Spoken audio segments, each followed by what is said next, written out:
Hi అండి. అందరికీ నమస్కారం. Welcome to my channel. ఈ వీడియోలో ఏపీ ప్రభుత్వ ఉద్యోగులకు వారి యొక్క సర్వీస్ బుక్‌కు సంబంధించినటువంటి కీలకమైన తాజా సమాచారం అయితే ఇప్పుడే అందింది. దీనికి సంబంధించిన పూర్తి వివరాలు వీడియోలో తెలుసుకుందాము. వీడియో అయితే ఎక్కడ గాని స్కిప్ చేయకుండా ఎండ్ వరకు చూసేయండి. అప్పుడే ఇన్ఫర్మేషన్ పూర్తిగా అర్థమవుతుంది. అలాగే వీడియో చూస్తున్న ప్రతి ఒక్కరు వీడియోకి లైక్ చేయండి ఫ్రెండ్స్. ఈ వీడియోని తోటి ఉద్యోగ అపేక్షించిన మిత్రులతో అయితే షేర్ చేయండి. కొత్తగా మన ఛానల్‌ని చూస్తున్నవారు ఇంకా ఎవరైనా సబ్స్క్రైబ్ చేసుకున్నట్లయితే వెంటనే మన ఛానల్‌ని అయితే సబ్స్క్రైబ్ చేసుకోండి. సో, దీని ద్వారా నేను చేసే లేటెస్ట్ వీడియోస్ అన్నీ మీ వరకు రీచ్ అవుతాయి. ఇక ఆలస్యం చేయకుండా వివరాల్లోకైతే వెళ్ళిపోదాము. ఫ్రెండ్స్ ఇక విషయానికొచ్చినట్లయితే ఈ ప్రభుత్వ ఉద్యోగులందరికీ అత్యంత ముఖ్యమైన ఒక డాక్యుమెంట్ గురించి అయితే ఈరోజు వివరంగా మాట్లాడుకుందాము. అదేంటో కాదండి, సర్వీస్ పుస్తకము. సో, దీన్నే సర్వీస్ పుస్తకం అంటాము.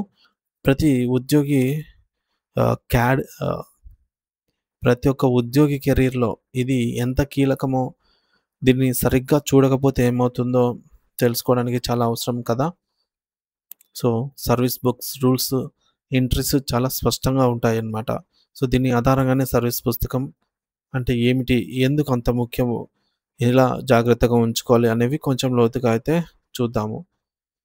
సో, సర్వీసు పుస్తకము అంటే ఊరికే ఒక ఫైల్ అయితే కాదండి. అది ఒక ప్రభుత్వ ఉద్యోగి మొత్తం వృత్తి జీవితానికి అద్దం లాంటిదన్నమాట. ఉద్యోగంలో అడుగుపెట్టిన మొదటి రోజు నుండి రిటైర్ అయ్యే రోజు వరకు ప్రతి ముఖ్యమైన విషయం గూడా ఇందులో నమోదు కాబడి ఉంటుందన్నమాట. సో, ప్రతి ఒక్క అంశం గూడా.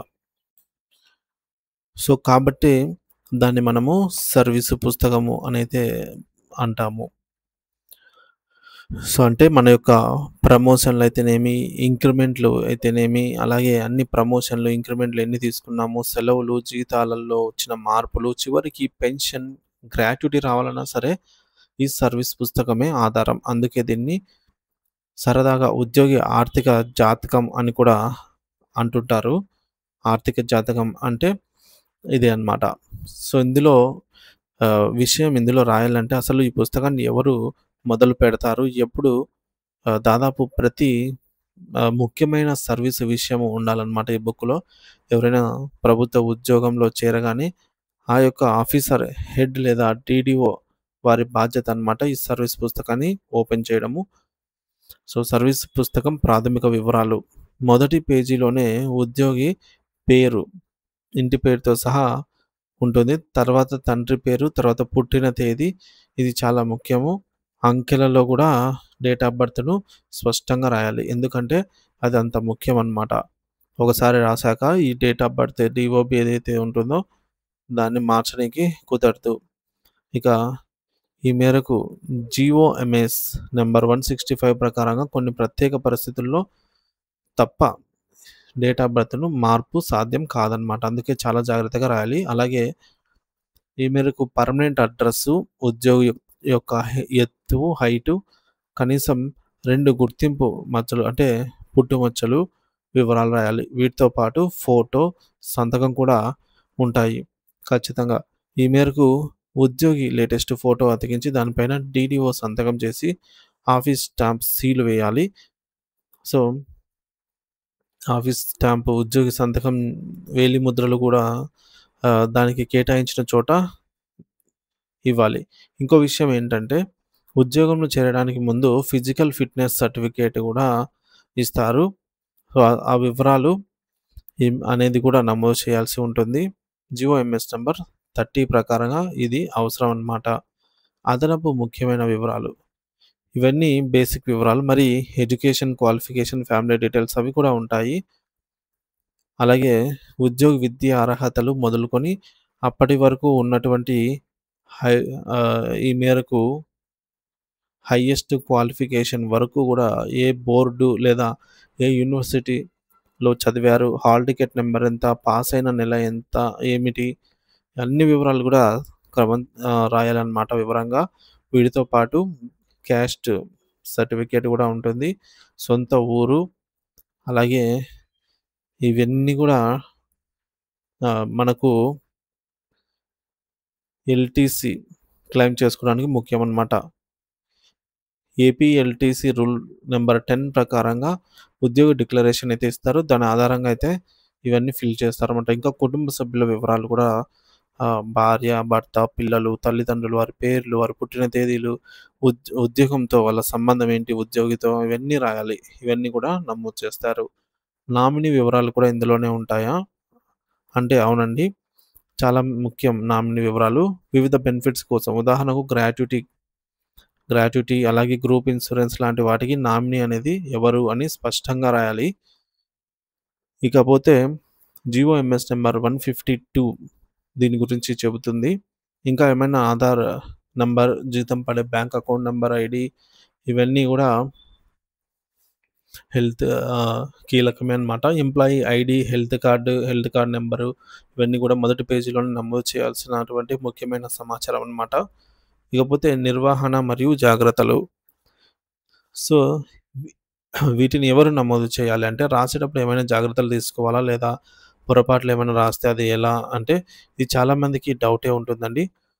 సో, సర్వీస్ పుస్తకంలో ప్రతి ఎంట్రీని కూడా సంబంధిత అధికారి అంటే వారి యొక్క డీడీఓ లేదా ఆఫీస్ హెడ్ చేయాల్సి ఉంటుంది. ప్రతి ఎంట్రీ కింద ఆ అధికారి పూర్తి సంతకం, హోదా, తేదీ తప్పనిసరిగా ఉండాలి. రాసేటప్పుడు తప్పులు లేకుండా అయితే చూసుకోవాలి. ఒకవేళ అనుకోకుండా తప్పు రాస్తే దాన్ని మళ్ళీ గీకేయడం లేదా వైట్నర్ పోయడం లాంటివి అస్సలు చేయకూడదు. అది ట్యాంపరింగ్ కిందకే వస్తుంది. అలా చేయకూడదు. తప్పుగా రాసిన పదాన్ని లేదా వాక్యాన్ని ఒకే గీతలో కొట్టేసి లేదా బ్రాకెట్‌లో పెట్టి దానిపై ఆ అధికారి చిన్న సంతకం చేసి సరైన పదాన్ని లేదా వాక్యాన్ని స్పష్టంగా అయితే రాయాలి. అంతేగాని కొట్టేయకూడదు. సో, రౌండ్ ఆఫ్ చేసి పక్కన ఇనిషియల్ చేసి పైన లేదా పక్కన సరిగ్గా రాయడం ఇంకో పద్ధతి. ముఖ్యంగా ఓవర్ రైటింగ్ అయితే చేయకూడదు. అంటే మనము ఏ రాసి దానిని ఏను ఇట్లా బీగా ఇట్లా రుద్దకూడదు. సో, అది చాలా తప్పనమాట. ఇకపోతే పెన్నుల వాడకంపై నిబంధనలు. పెన్నుల విషయంలో కూడా సరైన రూల్స్ అయితే ఉన్నాయండి. సో, ముఖ్యమైన సర్వీసు పుస్తకం అనేది ఏళ్ల తరబడి ఉండాల్సిన రికార్డు కాబట్టి ఇంకు త్వరగా ఫేడ్ అయిపోయే స్కెచ్ పెన్నులు, అలాగే జెల్ పెన్నులు, మామూలు ఇంకు పెన్నులు వాడకూడదనమాట. కేవలం మంచి క్వాలిటీ బాల్ పెన్, పాయింట్ పెన్నులను మాత్రమే వాడాల్సి ఉంటుంది. సో, బ్లాక్ కలర్ ఏ రంగంటే బ్లాక్ రంగు బాల్ పాయింట్ పెన్ వాడటం అయితే మంచిది. ఎందుకంటే జిరాక్స్ తీసేటప్పుడు క్లియర్‌గా అయితే కనిపిస్తుంది. అయితే డీడీఓలు వెరిఫై చేసి సంతకం చేసేటప్పుడు మాత్రం ఆకుపచ్చ, గ్రీన్ రంగు బాల్ పెన్ పాయింట్ అయితే పాయింట్ పెన్‌ను వాడాలి అనేది ఒక సాంప్రదాయం అనమాట. కొన్ని చోట్ల రూల్స్ కూడా ఉంది. ఇక పెన్సిల్‌తో మాత్రం ఎట్టి పరిస్థితుల్లోనూ ఏమీ రాయకూడదు. గవర్నమెంట్ రూల్ మెమో నంబర్ 72246 ప్రకారంగా దీని గురించి చెబుతుంది. ఇక భద్రత మరియు తనిఖీ. ఇతర ముఖ్యమైన రికార్డులు కాబట్టి ఇంత ముఖ్యమైన రికార్డు కాబట్టి దీన్ని జాగ్రత్తగా దాచాలి. సో, ఉద్యోగి అడిగితే చూసుకోవచ్చు. సర్వీస్ పుస్తకాన్ని భద్రంగా, జాగ్రత్తగా ఉంచాల్సిన పూర్తి బాధ్యత ఆఫీసర్ హెడ్ పైనే ఉంటుందనమాట. పుస్తకం నలిగిపోకుండా, పేజీలు చినిగిపోకుండా, ఊడిపోకుండా చూసుకోవాలి. అవసరమైతే బైండింగ్ కూడా చేయించాలి. ప్రతి సంవత్సరం సర్వీస్ వెరిఫికేషన్ అయ్యాక అందులోని ఎంట్రీలన్నీ సరిగ్గా ఉన్నాయో లేదో ఉద్యోగి చూసి మరి సంతకం చేయాలండి. ఇది ఉద్యోగి యొక్క హక్కు. GOMs number 152 dated on 25th January 1969 ప్రకారంగా ఇది తప్పనిసరి ఉద్యోగి హక్కు అనమాట. ఇక ఉద్యోగి కూడా చూడాలంటే అవునండి. దీనివల్ల ఏమైనా తప్పులుంటే వెంటనే సరిచేయించుకునే వీలు కూడా ఉంటుంది. ఉద్యోగి ఎప్పుడైనా తన సర్వీస్ పుస్తకాన్ని చూడాలనుకుంటే ఆఫీస్ హెడ్‌కు రాతపూర్వకంగా అప్లై చేసుకోవచ్చు. అలా చూడొచ్చనమాట. చాలామంది ఎంప్లాయీస్ తమ దగ్గర ఒక జిరాక్స్ కాపీని పెట్టుకుంటారు. పెట్టుకోవడం కూడా చాలా మంచిది. సో, చాలా అవసరం కూడా. ప్రతి ఉద్యోగి తన సర్వీస్ పుస్తకం, అప్డేట్ జిరాక్స్ కాపీలు తన దగ్గర భద్రంగా ఉంచుకోవడం చాలా ముఖ్యము. వీలైతే ప్రతి ఎంట్రీపై కూడా డీడీఓ అటెస్టేషన్ చేయించుకొని డూప్లికేట్ కాపీలాగా మెయింటైన్ చేస్తే కూడా ఇది ఇంకో రకంగా మంచిది. ఎందుకంటే అనుకోని పరిస్థితుల్లో ఒరిజినల్ సర్వీస్ పుస్తకం పాడైపోయినా సరే ఈ కాపీ ఉంటే దీని ఆధారంగా మళ్ళీ రీస్ట్రక్చర్ చేసుకోవచ్చనమాట. లేకపోతే చాలా పెద్ద సమస్య అవుతుంది. బదిలీ అయినప్పుడు సర్వీస్ పుస్తకం ఒకవేళ ఉద్యోగి ట్రాన్స్‌ఫర్ అయితే సర్వీస్ బుక్ వాళ్ళకే ఇస్తారా? లేక ఆఫీస్ వాళ్ళు పంపిస్తారా? అంటే నాన్ గెజిట్ ఉద్యోగుల విషయంలో బదిలీ అయినప్పుడు సర్వీస్ పుస్తకాన్ని నేరుగా ఉద్యోగి చేతికి ఇవ్వకూడదు. పాత ఆఫీస్ హెడ్ హెడ్ ఆ ఉద్యోగి కొత్తగా చేరబోయేటటువంటి ఆఫీస్ హెడ్‌కు రిజిస్టర్ పోస్ట్ ద్వారా గానీ, లేదా ప్రత్యేక మెసెంజర్ ద్వారా గానీ పంపించాలి. ఇలా పంపినట్లు అందుకున్నట్టు రికార్డులో నమోదైతే చేసుకోవాలి. ఇకపోతే ఈ మేరకు జీవోఎంఎస్ నంబర్ 722 అలాగే జీవోఎంఎస్ నంబర్ 391 దీని గురించి చెబుతున్నాయి. గెజెట్ ఆఫీసర్‌లు సర్వీస్ రిజిస్టర్‌ను మాత్రం తీసుకెళ్లవచ్చు. గెజెట్ ఆఫీసర్‌లయితే. ఇకపోతే రెగ్యులర్ ఎంట్రీలు. సో, బేసిక్ డీటెయిల్స్, మెయింటెనెన్స్ జాగ్రత్తలు అన్నీ ఉన్నాయి. ఓకే. అసలు విషయానికి వస్తే సర్వీస్ కంటిన్యూ అవుతున్నప్పుడు రెగ్యులర్‌గా చేయాల్సిన ముఖ్యమైన ఎంట్రీలేంటి? ముఖ్యంగా ప్రతి సంవత్సరం ఏం చేయాలి?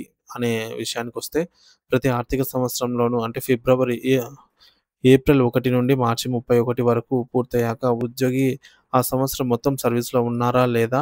అనేది పే బిల్లులు అలాగే అక్విటేషన్ రోల్స్‌తో చెక్ చేయాలి. చేసి service verified with reference to pay bills and acquittance roll for the period from date to date and found correct అని లేదా తెలుగులో అయితే తేదీ నుండి వరకు గల కాలాన్ని వేతన పట్టికలు మరియు అక్విటేషన్ రోల్స్ ఆధారంగా సర్వీసు సరిచూడబడింది మరియు సరైనదిగా కనుగొనబడినది అని రాసి డీడీఓ సంతకం, తేదీ, ఆఫీస్ స్టాంపుతో అయితే వెరిఫై చేయాలి. ఇది ప్రతి ఏటా తప్పనిసరిగా చేయాల్సిన పని చాలా ముఖ్యం. ఇంక్రిమెంట్లు మరి ఇంక్రిమెంట్‌ల ప్రతి ఏటా వస్తాయి. ప్రతి సంవత్సరం వచ్చే వార్షిక ఇంక్రిమెంట్, అది మంజూరు చేసిన వివరాలు, తేదీ మంజూరైన తేదీ, దానికి సంబంధించిన ఆఫీస్ ప్రొసీడింగ్స్ నంబరు, అలాగే తేదీ, ఇంక్రిమెంట్ అమౌంట్ ఎంత, దానివల్ల పెరిగిన కొత్త యొక్క బేసిక్ పే ఎంత అనేది క్లియర్‌గా అయితే మెన్షన్ చేయాల్సి ఉంటుందన్నమాట. ఇకపోతే ఈ మేరకు ఉద్యోగి యొక్క సర్వీస్ పుస్తకం ఎంత ముఖ్యమనేది మనకు తెలుస్తుంది. సో, ఒకవేళ ఇంక్రిమెంట్ డేట్ మారితే ఉదాహరణకు ఆహ్, ఈఓఎల్ వల్ల లేట్ అయినా లేదా ప్రమోషన్ లేదా ఈ మేరకు ఏఎస్ఎస్ ఆప్షన్ వల్ల మంజూరైన ఆ విషయాన్ని కూడా నోట్ అయితే చేయాలి. ఇక సెలవులు. ఇది చాలా మందికి కొంచెం కన్‌ఫ్యూజన్‌గా ఉండేటటువంటి ఏరియా అండి. ఏంటంటే ఎర్న్డ్ లీవ్స్, ఈఎల్స్ అలాగే హెచ్‌పిఎల్ ఎలా రాస్తారు? Earned leaves, half pay leaves. మిగతా లీవ్స్ సంగతేంటి? సెలవుల నమోదు చాలా కీలకమండి. వీటి గురించి తెలుసుకుందాము. ఎందుకంటే నేరుగా లీవ్ ఎన్‌క్యాష్‌మెంట్ పెన్షన్ బెనిఫిట్‌పై ఎఫెక్ట్ అయితే చూపిస్తుందండి. అర్జిత సెలవులు ముందుగా ఈఎల్స్ గురించి చూసుకున్నట్లయితే ఖాతాను విడిగా మెయింటైన్ చేయాల్సి ఉంటుంది. ప్రతి సంవత్సరం కూడా జనవరి 1, జూలై 1న ఉద్యోగి అకౌంట్‌లో జమ అయ్యే ఈఎల్స్, వాడుకున్నటువంటి ఈఎల్స్, సరెండర్ చేసినటువంటి ఈఎల్స్, క్యాష్ చేసుకున్నవన్నీ కూడా ఎప్పటికప్పుడు రాసి బ్యాలెన్స్ అయితే చూపించాలి. ఇకపోతే హెచ్‌పిఎల్ అర్ధవేతనపు సెలవంటాము. సో, అర్ధవేతనపు సెలవు హెచ్‌పిఎల్ ఖాతా కూడా ప్రతి సంవత్సరం జమయ్యేటటువంటి హెచ్‌పిఎల్‌లు, వాడుకున్న హెచ్‌పిఎల్‌లు, కమిటెడ్ లీవ్‌గా మార్చుకున్నటువంటి హెచ్‌పిఎల్‌లు, అలాగే అనారోగ్యం లాంటి కారణాలపై హెచ్‌పిఎల్‌ను రెట్టింపు రోజులు తగ్గించి పూర్తి జీతంతో వాడుకునే వెసులుబాటు కూడా ఉంది. ఆ వివరాలు కూడా నమోదు చేసి బ్యాలెన్స్ చూపించాలండి. అలాగే కమిటెడ్ లీవ్స్ గూడా. ఇక ఇతర సెలవులు. ఇవి కాకుండా maternity leaves, child care leaves ఇలా చాలా ఉంటాయి. మహిళలకు మహిళా ఉద్యోగులకు ఇచ్చే ప్రసూతి సెలవులు, మగవాళ్ళకు ఇచ్చేటటువంటి పితృత్వ సెలవులు అంటే పెటర్నిటీ లీవ్సు, ఇద్దరు పిల్లల వరకు మహిళా ఉద్యోగులకు ఆహ్, ఈ మేరకు పిల్లల కేర్ కోసం child care leaves, family planning operation కోసం కూడా చేయించుకున్నట్లయితే స్పెషల్‌గా ఒక 15 రోజులు లీవ్స్, ఇంకా తీవ్ర అనారోగ్యాలకు cancer, heart problem, kidney failure లాంటి వాళ్ళకి ఇచ్చే స్పెషల్ లీవ్స్, అనుకోకుండా తీసుకునే అసాధారణ సెలవులు, ఈఓఎల్స్ ఇలా ఏ రకం సెలవులు తీసుకున్నా సరే, ఆ లీవ్ శాంక్షన్ చేస్తూ ఇచ్చిన ఆఫీసర్ ఆర్డర్ నంబరు, తేదీ, సెలవు కాలం ఎప్పటి నుండి ఎప్పటి వరకు అనేది, ఏ రకం అనేది సెలవులు ఇవన్నీ కూడా స్పష్టంగా అయితే మన ఒక ఎస్ఆర్ సర్వీస్ రిజిస్టర్‌లో అయితే రాయాల్సి ఉంటుంది. ఇక స్పెషల్ డ్యూటీలకు సెలవులు. స్పెషల్ డ్యూటీలకు కూడా లీవ్స్ జమ అవుతాయి కదా! అవునండి. ఎలక్షన్ డ్యూటీ, అలాగే పల్స్ పోలియో, జనాభా గణన ఇలాంటి కొన్ని స్పెషల్ డ్యూటీలకు జమయ్యే స్పెషల్ ఈఎల్స్‌ను కూడా అయితే ఇక్కడ నమోదు చేయాల్సి ఉంటుంది. అంటే సెలవుల విషయంలో చిన్న మిస్టేక్ జరిగినా ఫ్యూచర్‌లో ఆర్థికంగా నష్టపోయే ఛాన్స్ ఉందన్నమాట. ఇక ఈఎల్స్ అలాగే హెచ్‌పిఎల్ బ్యాలెన్స్‌లు సరిగ్గా లేకపోతే రిటైర్మెంట్ అప్పుడు లీవ్ ఎన్‌క్యాష్‌మెంట్ లెక్కల్లో తేడాలైతే వస్తాయి. ఈఓఎల్స్ తీసుకుంటే అది ఇంక్రిమెంట్‌ను, సర్వీస్ మెయింటెనెన్స్‌ను ఎలా ఎఫెక్ట్ చేస్తుందో కూడా రాయాల్సి ఉంటుంది. ఇక జీతభత్యాలు, ప్రమోషన్‌ల విషయానికొస్తే ఈ ఈ మేరకు పీఆర్‌సీలు అలాగే ఏఎస్ స్కేల్స్ మాత్రం ఉంటుందండి. సో, కమిషన్ సిఫార్సులు అమలైనప్పుడు ఉద్యోగి జీతాన్ని కొత్త స్కేల్స్‌లో ఫిక్స్ చేస్తారు పీఆర్‌సీ ద్వారా. ఆ పే ఫిక్సేషన్ వివరాలు, ఏ తేదీ నుంచి కొత్త స్కేల్ అమలవుతుంది, కొత్త ఉద్యోగి ఏ ఆప్షన్ ఎంచుకున్నారో, అలాగే ఫిక్సేషన్ స్టేట్మెంట్ వివరాలేంటి, ఇవన్నీ కూడా నమోదు చేయాల్సి ఉంటుంది. అలాగే ఆటోమేటిక్ అడ్వాన్స్‌మెంట్ స్కీమ్ ఏఏఎస్ కింద 6, 12 తర్వాత 18, 24 ఏళ్ల సర్వీస్ పూర్తయితే స్పెషల్ గ్రేడ్ పోస్ట్ లేదా ఈ మేరకు ఎస్‌పీపీ స్కేల్ అయితే ఇస్తారు. సో, ప్రమోషన్ వచ్చినప్పుడు పాత పోస్ట్ నుండి ఎప్పుడు రిలీఫ్ అయ్యారు, తేదీ, సమయము, అలాగే ఎఫ్ఎన్ లేదా ఏఎన్ ప్రమోషన్ ఆర్డర్ నంబరు, తేదీ, కొత్త పోస్ట్‌లో ఎప్పుడు చేరారు, అలాగే సమయము, కొత్త పోస్ట్‌లో పే ఫిక్సేషన్ వివరాలు ఇక్కడ కూడా ఉద్యోగి ఆప్షన్‌ని బట్టి ఎఫ్ఆర్ 22బి లేదా ఎఫ్ఆర్ 22ఏఐ వర్తిస్తుంది. ఇవన్నీ కూడా వివరంగా అయితే ఎస్ఆర్‌లో నమోదు చేయాల్సి ఉంటుంది. అలాగే ట్రాన్స్‌ఫర్ అయినప్పుడు కూడా రిలీవ్ అయిన, జాయిన్ అయిన వివరాలన్నీ కూడా రాయాలి. ప్రతి రిలీవింగ్, జాయినింగ్ ఎంట్రీకి కింద డీడీఓ సంతకం అయితే compulsory. Insurance, pension scheme, insurance, loans విషయానికొస్తే ఇక ఉద్యోగికి సంబంధించిన ఇన్సూరెన్సు, పెన్షన్ స్కీము వివరాలు. ముఖ్యంగా గ్రూప్ ఇన్సూరెన్స్ స్కీమ్ జీఐఎస్ అంటాము. ఉద్యోగి జీఐఎస్‌లో చేరినప్పుడు ఏ గ్రూప్‌లో చేరారు, వారి నెలవారీ కాంట్రిబ్యూషన్ ఎంత, నామినీ ఎవరు, ఇవి నమోదు చేయాలి. జీతం పెరిగినప్పుడు జీఐఎస్ కాంట్రిబ్యూషన్ కూడా పెరుగుతుంది. ఆ వివరాలు కూడా రాయాలి. అలాగే స్టేట్ లైఫ్ ఇన్సూరెన్స్ ఏపీజీఎల్ఐ అలాగే వీటి పాలసీ నంబర్లు, వాటి ప్రీమియము, వాటి నామినీ వివరాలు కూడా ఎస్ఆర్‌లో రాయాలి. ప్రీమియం పెంచినప్పుడు ఆ పెంచిన వివరాలను కూడా ఎంటర్ చేసుకోవాలి. ఇక కొత్త పెన్షన్ స్కీమ్ సిపిఎస్ కిందకు వచ్చే ఉద్యోగులైతే వారికి ఇచ్చినటువంటి ప్రాన్ ఖాతాలో ఈ మేరకు క్లియర్‌గా అయితే రాయాలి. పాత పెన్షన్ స్కీమ్ వాళ్ళైతే జీపీఎస్ అకౌంట్ నంబర్ అయితే వారి యొక్క అకౌంట్ నంబర్ రాయాలి. ఇక ఎంప్లాయీ హెల్త్ స్కీమ్ ఈహెచ్ఎస్ విషయానికొస్తే ఈహెచ్ఎస్ కోసం వారి నెలవారీ ఎంత కట్ అవుతుందో ఆ వివరాలు, అలాగే ఈహెచ్ఎస్ నంబర్ కూడా నమోదైతే చేయాలి ఎస్ఆర్‌లో. ఇక గవర్నమెంట్ లోన్స్ ఏమైనా ఉంటే, సో, హౌస్ లోన్ గానీ, కార్ లోన్ గానీ, కంప్యూటర్ లోన్ గానీ, ఇలాంటివి అడ్వాన్స్‌లు ప్రభుత్వం ఇస్తే ఆ వివరాలు ఆహ్, కూడా రాయాలి. అంటే శాంక్షన్ ఆర్డర్స్ ఎంత, ఎంత మొత్తం శాంక్షన్ అయింది, రికవరీ ఎంత అనే డీటెయిల్స్ రాయాలి. ఇక ఇతర ముఖ్యమైన ఎంట్రీలు, ఇంకా ముఖ్యమైన ఎంట్రీలు ఉంటాయండి. అంటే సర్వీస్ రెగ్యులరైజేషను, డిపార్ట్మెంట్ టెస్ట్‌లు పాస్ అవ్వడం లాంటివి కూడా ఉంటాయన్నమాట. ఇక రెగ్యులరైజేషన్, ప్రొబేషన్ ఉద్యోగి సర్వీస్ రెగ్యులరైజేషన్ అయినప్పుడు ఆ ప్రొసీడింగ్స్ నంబరు, డేటు, ఏ తేదీ నుంచి రెగ్యులర్ అయిందో రాయాలి. అలాగే ప్రొబేషన్ పీరియడ్ కూడా పూర్తయ్యి డిక్లరేషన్ వచ్చినప్పుడు ఆ ఆర్డర్ వివరాలు రాయాలి. డిపార్ట్మెంట్ టెస్టుల విషయానికొస్తే టెస్టుల గురించి ప్రమోషన్‌లకు, ఇంక్రిమెంట్‌లకు అవసరమయ్యే డిపార్ట్మెంట్ టెస్టులు పాస్ అయిన వివరాలు హాల్ టికెట్ నంబర్‌తో సహా అయితే ఎస్ఆర్‌లో నమోదు చేయాల్సి ఉంటుంది. అలాగే డిసిప్లినరీ యాక్షన్ ఎవరిపైనైనా డిసిప్లినరీ యాక్షన్ ఒకవేళ ఉద్యోగి ఏమైనా డిసిప్లినరీ యాక్షన్ గనుక ఉన్నట్లయితే ఆంధ్రప్రదేశ్ సివిల్ సర్వీస్ రూల్స్ 1991 ప్రకారంగా ఏమైనా శిక్షలు వేస్తే ఆ శిక్షకు కూడా సంబంధించినటువంటి ఈ మేరకు ఆహ్, ఆర్డర్ వివరాలు, శిక్ష ఏంటి, ఎంతకాలం అనేది నమోదు చేయాలి. గవర్నమెంట్ మెమో నంబరు 51073 దీని గురించి అయితే చెప్తోంది. అయితే ఇక్కడ ఒక విషయం గుర్తుంచుకోవాలి. ఉద్యోగి ప్రవర్తన, క్యారెక్టర్ గురించి ఎలాంటి నెగెటివ్ కామెంట్ సర్వీస్ పుస్తకంలో అయితే రాయకూడదు. రిటైర్మెంట్ సమయంలో చివరగా రిటైర్మెంట్ టైంలో ఎలాంటి ఎంట్రీలుంటాయి, ఉద్యోగి రిటైర్ నోటీసు ఇచ్చిన వివరాలు, రిటైర్డ్ తేదీలు, పదవి విరమణ తేదీ, దురదృష్టవశాత్తు చనిపోతే పెన్షన్ కోసం ఇచ్చే no due certificate, GIS final claim వివరాలు, ఒకవేళ ఉద్యోగి మరణిస్తే నామినీకి పేమెంట్స్ కోసం ఇచ్చే ప్రాపర్ పర్సన్ సర్టిఫికేట్ వివరాలు, ఇవన్నీ గూడా చివరి దశలో నమోదు చేయాల్సి ఉంటుంది. సో, ముఖ్యంగా ఈ వివరాలన్నీ గూడా చాలా జాగ్రత్తగా ఉండాలి. ఏదేమైనా గూడా ముఖ్యమైన టిప్స్ అయితే అండి ఇవన్నీ. సో, కొన్ని గుర్తుంచుకోవాల్సిన కీ పాయింట్స్ ఏంటంటే, ప్రతి ఎంటిటీకి కూడా ఆధారము, ప్రభుత్వ ఉత్తర్వు, జీవో ప్రొసీడింగ్స్ నంబరు, తేదీ ఇవి స్పష్టంగా రాయడము. రెండోది సకాలంలో నమోదు. ఎంట్రీలను ఎప్పటికప్పుడు ఆలస్యం చేయకుండా నమోదు చేయడము. మూడోది ఉద్యోగికి అవగాహన. ఉద్యోగి కూడా తన సర్వీస్ పుస్తకంలో ఏమేమి రాస్తున్నారో తెలుసుకుంటూ ఉండాలి. ప్రతి ఏటా వెరిఫికేషన్ అప్పుడు సరిచూసుకొని డీడీఓలు కూడా దాన్ని ఒక రొటీన్ పనిలా కాకుండా ఒక బాధ్యతగా చూడాలి. ఎందుకంటే ఈ పుస్తకమే ఉద్యోగి సర్వీస్ బెనిఫిట్స్ అన్నిటికి కూడా ఆధారం అవుతుంది కాబట్టి. ఇకపోతే సర్వీస్ పుస్తకం నిర్వహణపై ఇన్ని కీలకమైన రూల్స్, వివరాలు, జాగ్రత్తల గురించి చాలా వివరంగా, స్పష్టంగా అయితే మీకు ఉపయోగపడతాయి. తెలుసుకున్నారు. మీ అందరికి ఇవన్నీ ఉపయోగపడతాయని అయితే ఆశిస్తున్నాను.